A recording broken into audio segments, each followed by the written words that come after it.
The council chamber fell silent as the last human delegate closed the door behind him. Ambassador Daniel Hayes had said only 12 words before he left. Those words would echo in the minds of every council member for months to come, though none of them realized it yet. 3 months had passed since that day. Council speaker stood at the center of the great hall, his 4 eyes scanning the empty seat where humanity's representative once sat. The chair remained pushed back exactly as Daniel had left it. No one had moved it. No one wanted to acknowledge what that empty space meant. "Perhaps we should discuss the human situation," said Trade Minister. His voice carried uncertainty, something rare for the usually confident official. Waved one of his 6 arms dismissively. "There is no situation. The humans chose to leave. They will return when they realize they need us." But even as he spoke, felt a strange discomfort. The humans had not sent a single message since their departure. Their embassies across all council worlds had closed within 7 days. Every human trade ship had recalled to their space. Every human colony within council territory had emptied overnight. It was surgical, precise, and utterly complete. The other council members murmured among themselves. Some seemed pleased, others looked worried. "Good riddance," muttered Defense Coordinator from his seat. "Those always caused problems, too aggressive, too unpredictable. We are better off without them." Several members nodded in agreement, but noticed that fewer heads bobbed than he expected. Some of the older council members, those who had worked closely with humans over the years, stayed silent. Their expressions troubled him. Lisa Morgan had been one of the last humans to leave council space. She served as deputy ambassador under Daniel Hayes and had worked with her on numerous trade agreements. He remembered their last conversation, 3 days before the final council session. "The vote will not go your way," he had told her privately. "You know this. 7 times the council has rejected human proposals. This will be the 8th. Lisa had smiled, but it was not a happy expression. "We know, we have always known." "Then why do you keep trying?" "Because we hoped you would see us as partners, as equals. We hoped that our actions would speak louder than your prejudices." Had felt stung by her words. "We do not have prejudices, we simply must be cautious. Your species comes from a death world. You are violent by nature." "We have never started a war in council space," Lisa said quietly. "We have stopped 3. We have saved millions of lives. We have shared our technology freely. We have asked for nothing except a voice in decisions that affect us, and you call us violent." That conversation haunted now. He had dismissed her concerns then, but as he watched the empty chair in the council chamber, he wondered if he had made a mistake. The final session 3 months ago had been brief. The council voted once again to deny humanity a permanent seat. They voted to exclude human colonies from the protection treaties. They voted to limit human trade routes. It was the same pattern that had repeated 8 times over the past decade. Daniel Hayes had stood slowly after the vote. The chamber had gone quiet, expecting one of the angry speeches humans were known for. Instead, Daniel simply looked at each council member in turn. His gaze was not angry. It was something worse. It was disappointed. "We understand," he had said. "Humanity will respect the council's decision. We wish you well." Then he had walked out, no threats, no demands, no drama, just a quiet exit that somehow felt more final than any speech could have been. Within hours, messages went out across all human channels. Within days, every human in council space began preparations to leave. Within weeks, they were gone. Now, 3 months later, the council was beginning to realize something was different. Humans had been things before. They had been insulted before. They had been excluded before, but they had always stayed. They had always continued to participate, to contribute, to help. This time they had simply left. "Have we received any response to our trade inquiries?" asked Economic Director. Checked his data pad. The human government sent a standard diplomatic response. They thanked us for our interest, but stated they are focusing on internal development at this time. "What about the security briefings?" Humans always provided detailed intelligence reports about border threats. "None received. Their intelligence services have gone silent." "Medical research collaborations?" "All canceled. Human scientists from every joint project." "Infrastructure contracts?" "Terminated. Human engineering firms closed all active projects and left." The questions continued, and with each one the answers revealed the same pattern. Humans had not just left the council. They had withdrawn from everything. Every partnership, every collaboration, every informal agreement had ended. It was as if humanity had drawn a line and stepped back behind it. "This is absurd," said angrily. "They are acting like children. They will come back when they need medical supplies or trade goods or military protection. But was not so sure. He had reviewed the economic data that morning. Human colonies were not suffering. Their economy was not collapsing. In fact, preliminary reports suggested they were doing fine, better than fine. Human trade had simply redirected to the few independent species outside Council space. Human medical research continued without Council partnerships. Human military forces had consolidated around their own territory. They were not begging to return, they were not struggling, they were just gone. Perhaps we should send a formal diplomatic mission, suggested Ambassador, or to explain that there may have been misunderstandings. His face hardened. We will do no such thing. The Council does not chase after species that choose to leave. If humans want to isolate themselves, that is their choice. They will learn that the galaxy is a dangerous place without Council protection. The meeting ended with no decisions made. The Council members left the chamber, most of them convinced that humanity would return soon. Only a few looked back at that empty chair and wondered if they had made a terrible mistake. Price watched the last transport ship leave orbit above the colony world of New Seattle. He had been the colony administrator here for 12 years. Under his leadership, the population had grown from 8,000 to nearly 50,000. The colony was profitable, peaceful, and well integrated into the local sector. Now it was empty. All personnel accounted for, reported his assistant. Every human citizen has been evacuated. The infrastructure is being left operational as per departure protocols. Nodded. The orders had been clear. Leave everything working. Take only personal belongings and essential equipment. Do not destroy, do not sabotage, simply leave. Do you think we will come back? His assistant asked. Looked down at the planet below. He had built a life here. He had friends among the alien populations. He had hoped to retire here someday. Not unless they ask us to, he said finally. Not unless they mean it. The transport ship engaged its engines and jumped to faster-than-light speed. Behind them, New Seattle's lights continued to glow, a monument to what had been and what might have been. The colony would likely be by Council species within months. They would use the buildings humans built, the systems humans installed, the infrastructure humans created. But they would do it without humans, and somehow suspected they would discover that buildings and systems were not the same as the people who made them work. 6 months after humanity's departure, Trade Minister stared at reports that made no sense. Pirate attacks had increased by 300% in the outer sectors, 300% in just 6 months. The Council's patrol ships responded to distress calls daily, but they were always too late. Ships were boarded, cargo stolen, crews sometimes killed. This is unacceptable, he told his security liaison. Where are these pirates coming from? Why are they so bold now?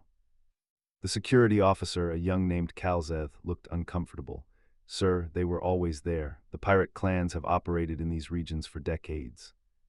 Then why are they suddenly successful? Calzeth hesitated. Sir, I reviewed the historical data. The attacks were always attempted, but for the past 8 years, most pirate operations in these sectors failed before they could complete their raids. Why?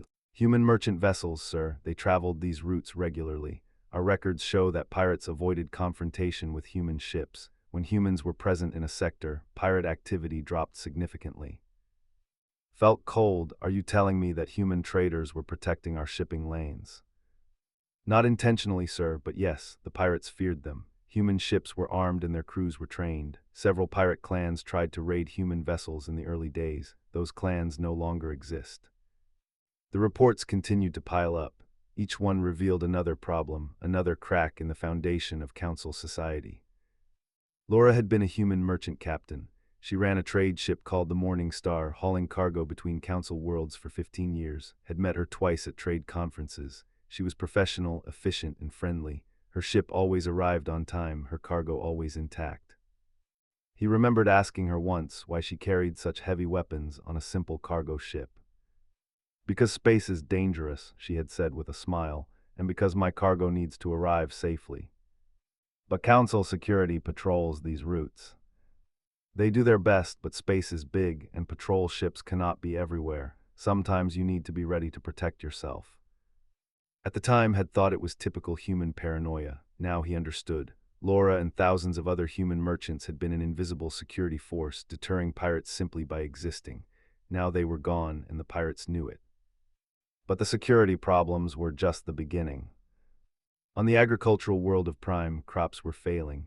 The planet's primary export was a grain called which fed billions across Council space. This season, the harvest was down 40%. The season before, it had been down 20%. Agricultural director reviewed the soil samples with growing panic. The nitrogen cycle is breaking down, she told the planetary governor. The soil is becoming depleted. How is this possible? We have used these fields for generations.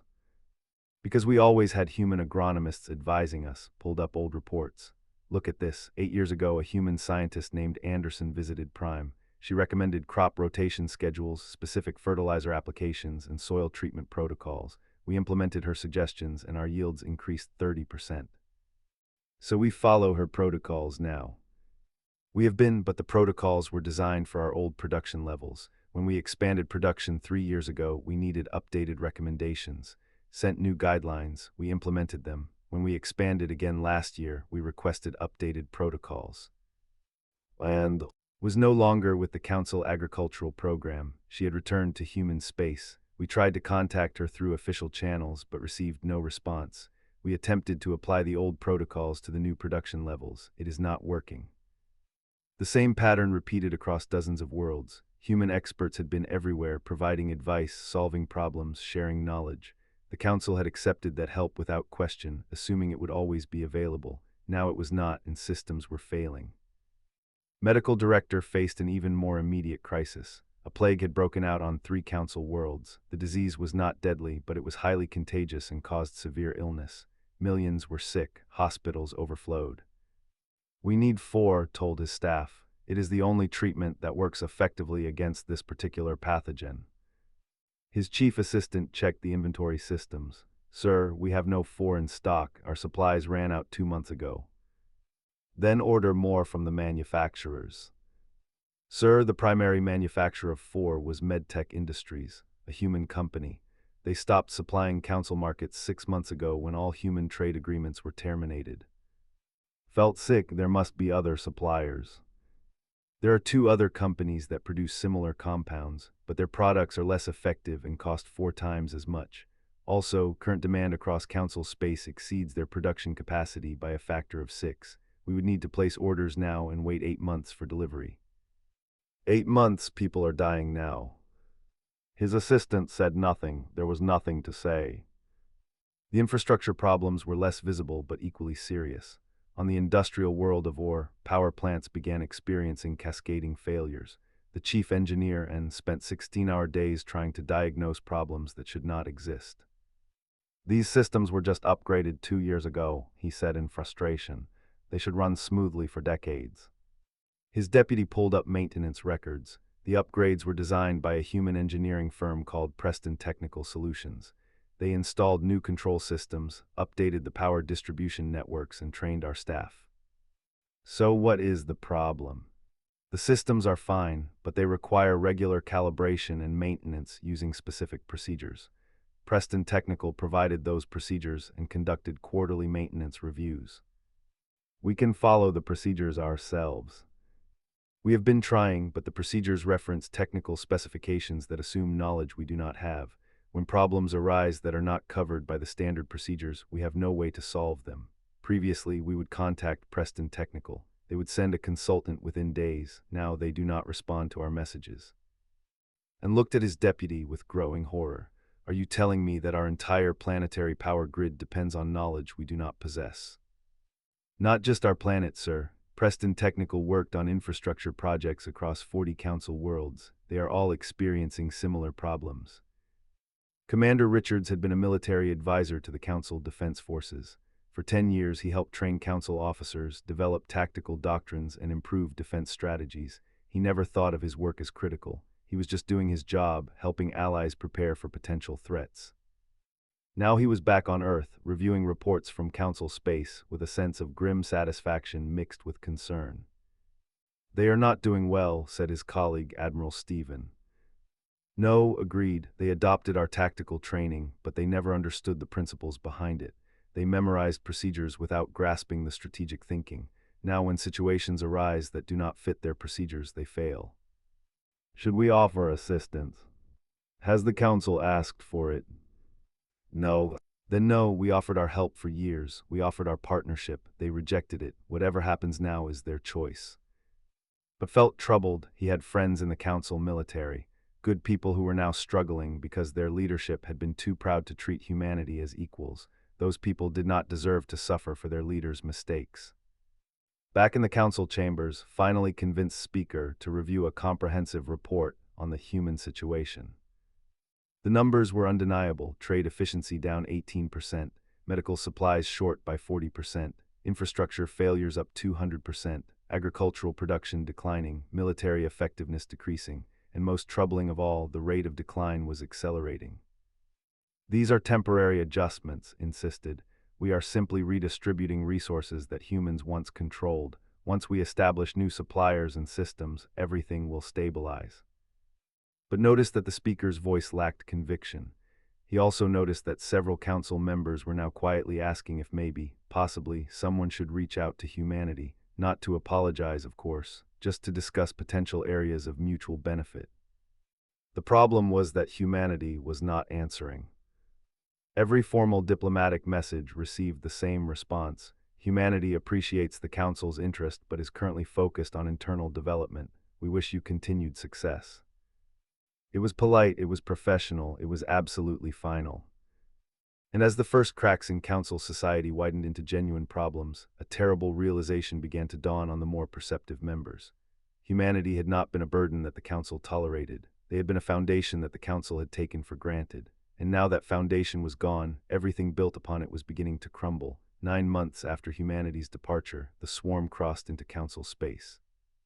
Security Director Us received the first reports at 300 station time. He was pulled from sleep by urgent messages that made his blood run cold.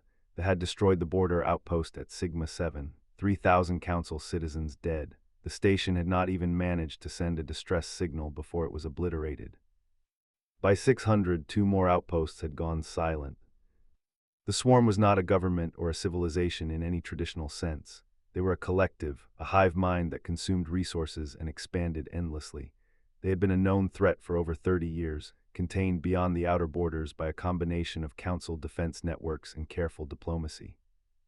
Except the containment had failed, and Us was beginning to understand why. He pulled up border security records from the past decade. The data was disturbing. They had tested council defenses 17 times in the past 10 years. Each time they had probed different sectors, searching for weaknesses. Each time they had been repelled. But the records showed something else, something Us had never noticed before. 12 of those 17 probes had been stopped before council forces even arrived. Human ships had intercepted the scouts, destroyed them, and filed brief reports that Us had barely glanced at. The humans had made it look easy, routine even, just another day of patrol duty. Pull up the tactical analysis of those human engagements, he ordered his staff. The reports revealed a pattern. Humans did not just react to probes, they anticipated them. They positioned their ships in locations that seemed random but proved to be exactly where the swarm would appear. They used tactics that they could not counter effectively. They achieved victory with minimal casualties. How did they know where to be? Us asked. His intelligence officer, unnamed or looked uncomfortable. Sir, I have reviewed human intelligence reports from that period. They were tracking breeding cycles, resource consumption patterns, and expansion vectors. They developed predictive models that allowed them to forecast swarm movements with remarkable accuracy. And they shared these models with us. Yes, sir, regular reports every quarter, filed in the intelligence database. Did anyone read them? Or silence was answer enough? Us felt anger rising in his chest, not at his staff but at himself, at the entire council leadership. The humans had been protecting them, warning them, preparing them for threats they were too proud to acknowledge, and the council had dismissed it all as human paranoia, human aggression, human overreaction. Now the swarm was here, and the council was unprepared. The first major engagement occurred at the colony world of 12 assault ships emerged from hyperspace and immediately began attacking the orbital defenses. The Council Defense Fleet, consisting of 8 warships, moved to intercept. The battle lasted 4 hours. The Council fleet was destroyed, fell to the swarm. 2 million colonists died in the first day of occupation. Us reviewed the tactical reports with growing despair. The Council ships had used standard defensive formations, standard targeting priorities, standard engagement protocols, everything by the book, everything exactly as they had been trained. Everything wrong. The swarm adapted to our tactics within the first hour, reported Fleet Commander Ass. Our formations were too rigid, our targeting priorities were predictable, our ships operated independently instead of as a coordinated unit. It was as if they knew exactly what we would do. Because they did, Us said quietly. They tested our defenses 17 times, they studied our responses, they learned our patterns. The only tactics they never learned to counter were human tactics because humans never used the same approach twice. He pulled up an old file, one he had dismissed as unimportant years ago. It was a tactical manual written by a human officer named Captain Greg Foster. The title was Adaptive Defense Strategies Against Hive Mind Adversaries. Us had never read it, he had considered it unnecessary. The Council had defended its borders for centuries. What could humans possibly teach them about defense? Now he read the manual, and with each page his horror grew. Greg Foster had predicted everything. The tactics, the Council's vulnerabilities, the ways the swarm would exploit predictable defense patterns. It was all there, written 3 years ago, filed in the military database, ignored by everyone who should have read it. The manual ended with a simple recommendation: rigid tactics create exploitable patterns. Adaptive thinking, decentralized decision-making, and unpredictable responses are essential against a hive mind enemy. Train your commanders to think, not to follow procedures. But the Council had not trained commanders to think. They had trained them to follow procedures. And now those commanders were dying along with their crews and the civilians they were supposed to protect. Susan Wright had been a human intelligence analyst attached to Council Security Services. She specialized in threat assessment and predictive modeling. For 8 years, she had tracked various hostile species and provided early warning reports to the Council.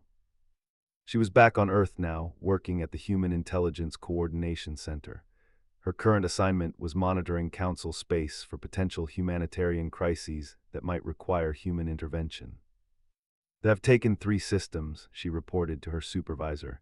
Council casualties are estimated at over 7 million. Defense fleets are being overwhelmed. At current rates, the swarm will reach core Council worlds within 6 months.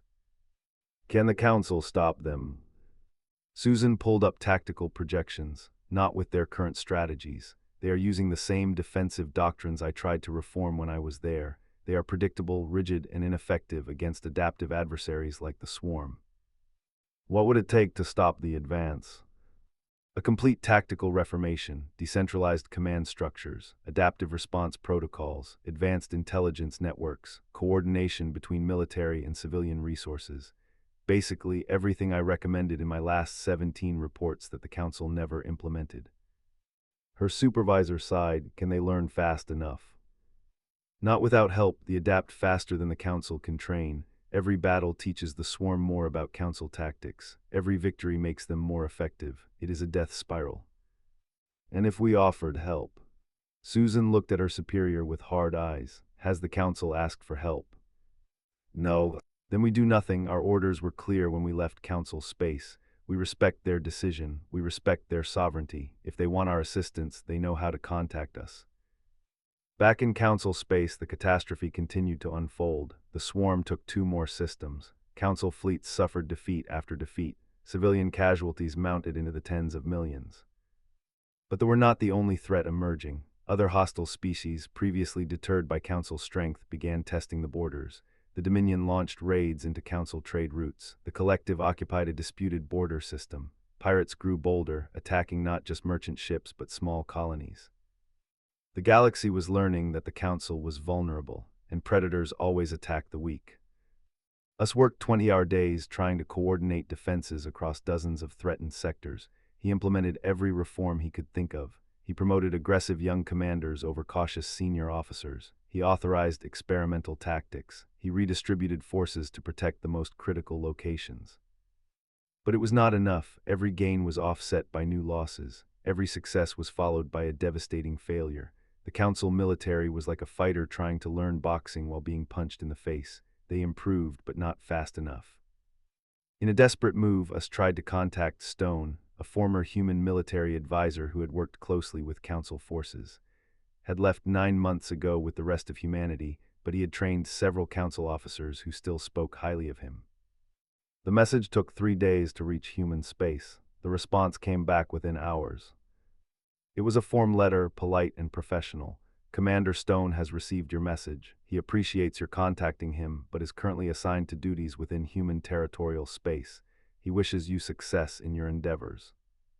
Us read the message 3 times, looking for some hidden meaning, some sign that humans might help, but there was nothing. Just polite distance, professional courtesy, and absolute disengagement. He thought about the last conversation he had with, just before the humans left. Us had said something dismissive about not needing human military advice anymore, had just nodded, his face neutral. I hope you are right, had said, I really do. At the time, Us had thought it was sarcasm. Now he understood it had been sincerity, had genuinely hoped the council would be fine without humanity, but he had also known they would not be. The council emergency sessions became daily events. Members shouted at each other, assigning blame, demanding solutions that no one had. Speaker looked older, his confidence replaced by barely concealed fear. We need to contact humanity, said Ambassador, or we need their help. The council does not beg, replied, but his voice was weak. Then the council will die, or said bluntly, choose. The session ended with no decision, but everyone in the chamber knew the truth. Pride had become a luxury they could no longer afford. 12 months after humanity's departure, Council Speaker did something he never thought he would do. He authorized a formal diplomatic request to humanity for an emergency meeting. The message was carefully worded. It acknowledged certain difficulties in Council space. It mentioned the possibility of renewed cooperation. It suggested that both sides might benefit from discussion. It never used the word help. It never admitted failure. It was pride wrapped in diplomatic language. The response came within 2 days. Ambassador Carter would meet with council representatives at a neutral station in 1 week. 1 meeting, no guarantees, no commitments. Had never met Carter. The human ambassador was younger than Daniel Hayes, with a reputation for being analytical and direct. According to reports, he had served in human military before joining the diplomatic corps. He was not known for patience with political games. The meeting took place at Freedom Station, a neutral trading post on the border between council and independent space. Brought 5 senior council members with him. Carter arrived alone. They met in a simple conference room. No ceremonies, no formal protocols. Sat down across from the council delegation and waited. Began with prepared remarks about mutual benefit and shared challenges. Listened without expression. When finished, opened a data pad and placed it on the table. I have reviewed the situation in council space, said. Let me summarize what I see. Trade efficiency down 24% and still declining. Medical infrastructure failing across multiple sectors. Agricultural production insufficient to meet current demand. Infrastructure systems experiencing cascading failures. Military forces suffering continuous defeats against multiple adversaries. Civilian casualties now exceeding 40 million. Do I have the numbers approximately correct? The council members looked at each other uncomfortably. Trade Minister nodded slowly. The situation is challenging, admitted. The situation is a disaster, said flatly, and you are here because you want humanity to fix it. We are here to discuss renewed cooperation. No, you are here because your people are dying and your civilization is collapsing. Let us be honest about that. Felt anger flash through him, but he controlled it. Perhaps we could have phrased our situation more directly. Yes, the council would value human assistance with current challenges. Nodded, I appreciate the honesty. Now let me be equally honest. Humanity left council space because you told us repeatedly and clearly that you did not need us, that you did not want us, that we were too primitive, too violent, too dangerous to be trusted as equals. For 10 years we offered partnership. For 10 years you rejected it. Why should we believe anything has changed? The circumstances are different now. Yes, now you need us, but need is not respect, need is not partnership, need is desperation.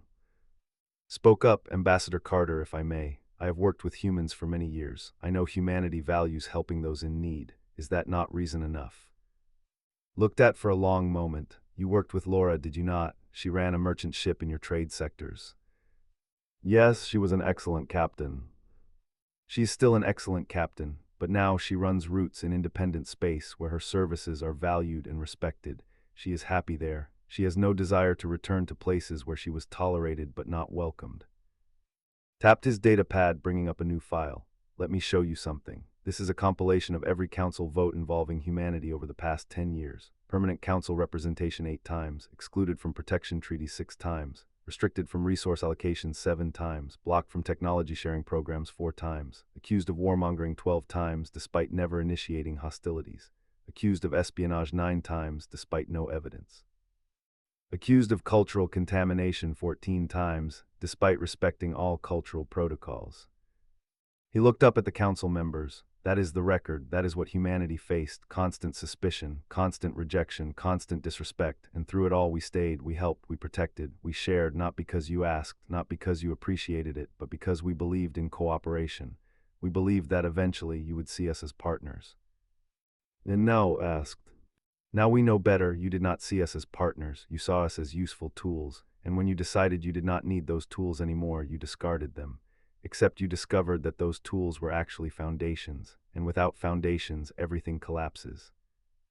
Ambassador Orr, who had argued for contacting humanity months ago, spoke carefully. Ambassador Carter, I understand your anger. It is justified. Many of us fail to recognize humanity's contributions. We fail to show proper respect, but surely you can see that the current situation harms innocent civilians who had no part in these decisions. Millions have died. Millions more will die if the swarm continues its advance. Does humanity not care about those lives? His expression softened slightly. Of course we care. Every human who worked in council space made friends there. We do not want to see people suffer, but caring is not enough. You ask us to return, but return to what? To the same system that rejected us, to the same council that our representation, to the same status as tolerated outsiders. What would it take? Asked. What would humanity require? Equality, true equality, not tolerance, not conditional acceptance, not grudging acknowledgement, real partnership with real representation. That is a significant change to council structure. Then the council must decide if survival is worth change. Stood up preparing to leave, but raised a hand. Wait, please, may I speak plainly? Sat back down, please. Looked at his fellow council members, then back at. I reviewed my personal files yesterday. Over the past 8 years, I worked with 17 different human professionals. Merchants, engineers, scientists, administrators. Every single one of them made my job easier. Every single one solved problems I did not know I had. Laura rerouted her shipping to help me meet critical deadlines. A human engineer named Brandon Cooper spent 3 days fixing a problem with our port systems that our own technicians could not solve. A scientist named Helen shared research that saved one of our agricultural programs. He paused, his voice thick with emotion, and I never thanked them, not properly. I thought they were doing their jobs. I thought it was normal. I thought it would always be available. I was wrong. I was arrogant, and now people are paying for my arrogance with their lives. The room was silent. Finally spoke. I appreciate your honesty, Minister. That took courage. It took desperation, said quietly. I wish I had shown wisdom earlier. Looked at each council member in turn. Here is humanity's position. We will consider a formal alliance with the council. Not a return to the old arrangement, but a new partnership built on genuine equality. That means humans get permanent seats on the council. That means human voices have equal weight in decisions. That means mutual respect, mutual benefit, mutual sacrifice. And the current crisis, asked the swarm. If the council formally requests military assistance, humanity will provide it, but understand this. We are not mercenaries. We are not saviors coming to rescue you. We are potential allies considering whether to help other potential allies. The decision about our future relationship comes first. The assistance comes after if both sides agree to move forward. Kate, a human colony governor, had been monitoring the negotiations from human space. Once report came through, she called an emergency meeting of the Colonial Council. They are considering it, she told the assembled governors. The council is actually considering real partnership. Do we believe them? Asked another governor. I do not know, but thinks there is a chance. Some of them genuinely understand what went wrong. Others are just desperate, but desperation can be the start of wisdom. The meeting continued long into the night. The Colonial Council had to advise the human government on whether to pursue this new relationship. It was not an easy decision. Many humans had been hurt by the council's rejection. Many were content with their new independence. Many questioned whether the council would ever truly change. But there was also the humanitarian argument. 40 million dead, billions more at risk. Could humanity stand by and watch a civilization collapse, even one that had rejected them? Back at the neutral station made a decision. Ambassador Carter, I need to communicate with my government, but I can tell you my personal position. The Council was wrong. We were wrong. We treated humanity poorly, and we are paying the price for that. If given the authority, I will support full human membership in the Council with equal representation and equal rights. I will argue for this before the full Council Assembly. I cannot promise they will agree, but I will fight for it. Why asked, why now?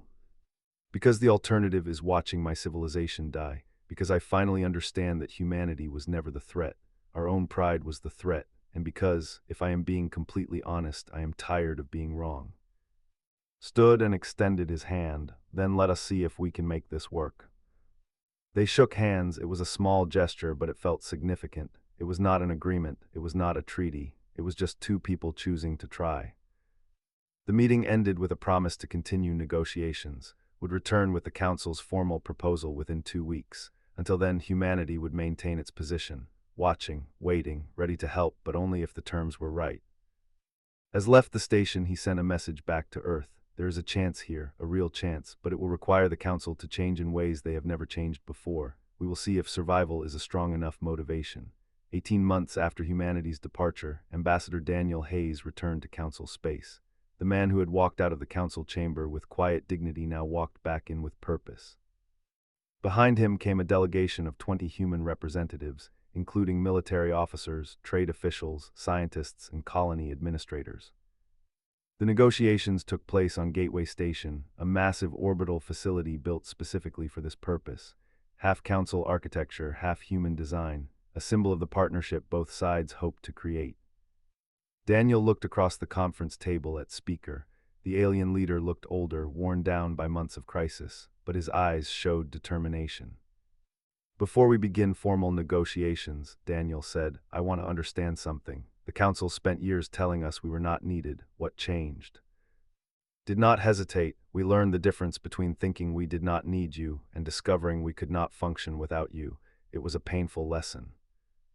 And if we help you through this crisis, if the swarm is defeated and the economy stabilizes, what happens then? Do we return to being tolerated outsiders? That is why we are proposing full membership, said. Not advisory positions, not observer status, complete integration into Council governance with equal representation. We have drafted amendments to the Council Charter. Human colonies will have the same rights as any other Council member world. Human representatives will have voting power equal to any other species. Human citizens will have full legal protections under Council law. Trade Minister added, we have also reviewed every vote over the past decade that excluded humanity. We propose to reverse those decisions. Protection treaties will include human worlds. Resource allocations will include human interests. Technology sharing will be mutual and unrestricted. Daniel looked at the documents they provided. The changes were substantial, real, but words on paper were not trust. These proposals are impressive, he said carefully, but implementation is what matters. How do we know the Council will follow through? You do not, said simply. We broke your trust. We cannot repair that with promises. We can only repair it with actions. That is why we propose a trial period. 5 years of full integration. If at any point humanity feels the partnership is not genuine, you may withdraw without penalty. But if the partnership works, it becomes permanent. Maria Santos, a human colony representative, spoke up. What about the citizens who left Council space? Many humans abandoned homes, businesses, relationships. What compensation does the Council offer for those losses? Full property restoration where possible, responded. Financial compensation where restoration is not possible. Assistance with relocation for any humans who wish to return, and formal apologies from the Council to every human who was forced to leave. The negotiations continued for 3 days. Every detail was discussed, debated, refined. The humans pushed for strong protections and clear commitments. The Council members, to their credit, accepted most demands without argument. They understood they were negotiating from weakness. But on the 4th day, everything changed. Emergency alarms blared across Gateway Station. Security Director Us burst into the conference room with urgent news. The swarm just launched a major offensive, 27 assault groups. They are hitting 3 core systems simultaneously. Our defense fleets are moving to intercept, but intelligence suggests this is the largest swarm attack we have ever faced. If these systems fall, the path to Council will be open. The Council members looked stricken, stood slowly. We must return to coordinate the defense. Daniel exchanged glances with the other human representatives. Then he made a decision that would define the moment. Commander Stephen, he called out. A human military officer stood from the back of the room. Stephen was tall, with gray hair and the bearing of someone who had spent decades in combat. He commanded the human defense fleet that had been waiting quietly at the edge of the system. Yes, Ambassador. How long would it take for our forces to reach those systems? The nearest system prime we could reach in 4 hours, the other two, 6 and 8 hours respectively. Daniel looked at, we have not finalized our agreement yet. Technically, humanity has no obligation to help, but my people do not watch others die when we can prevent it. Commander, you are authorized to engage the swarm, coordinate with Council forces, show them what humans learned while they were learning to respect us. Stephen saluted, understood, moving to engage. Within minutes, the human fleet jumped to hyperspace. 15 warships, including the flagship Liberty, accelerated toward Prime.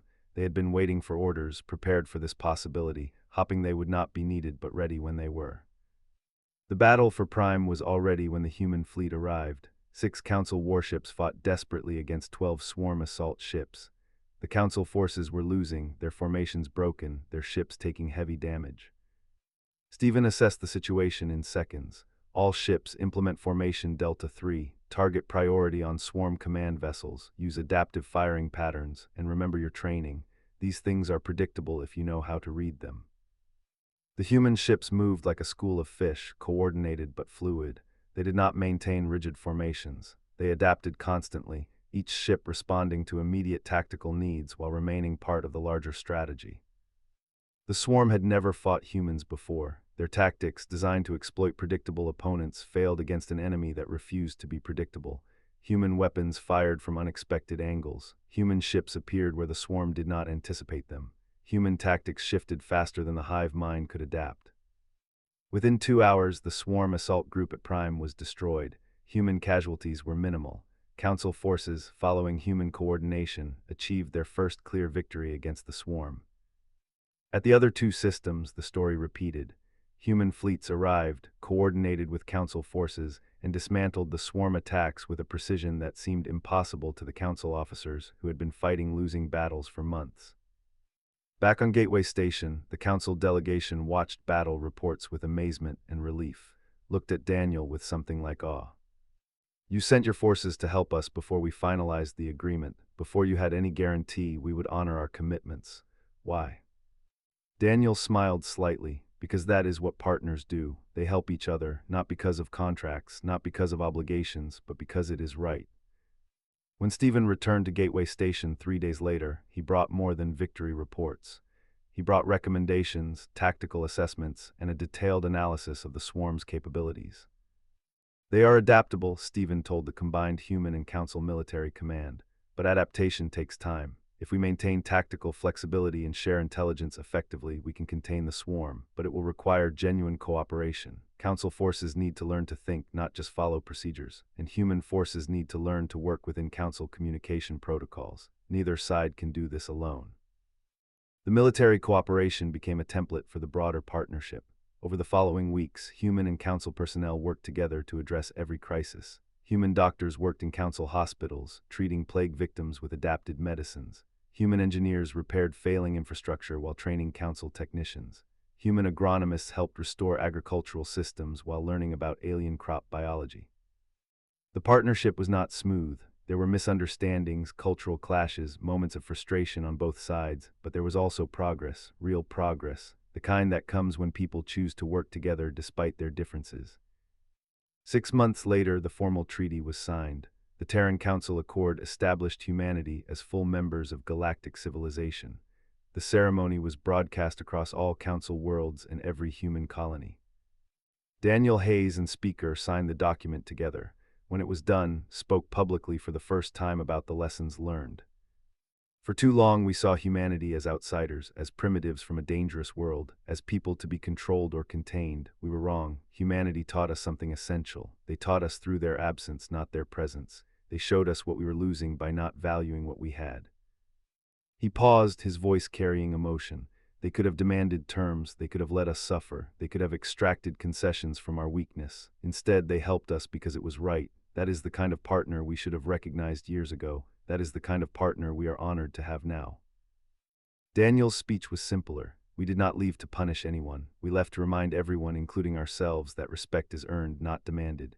The council learned to value what we brought, but we learned something too. We learned that isolation is not strength. We learned that partnership requires patience. We learned that sometimes you have to walk away to understand what you are walking away from. He looked out at the assembled representatives, human and alien alike. Today we start something new, not humanity joining the council, not the council accepting humanity, but both of us creating something better together, a real partnership, built on mutual respect, built on earned trust, built on the understanding that we are stronger together than we ever were apart. 3 years after the treaty, the transformation of council space was undeniable. The swarm had been pushed back beyond the borders and contained. Trade flourished at levels exceeding the old highs. Medical advances came from combined human and alien research. Infrastructure was rebuilt with integrated technology, and most importantly, the culture had changed. Now served as co-director of trade, working alongside Laura, who had returned to council space. They managed shipping routes together, combining alien knowledge of local conditions with human tactical security. Us and Stephen co-commanded the council defense forces.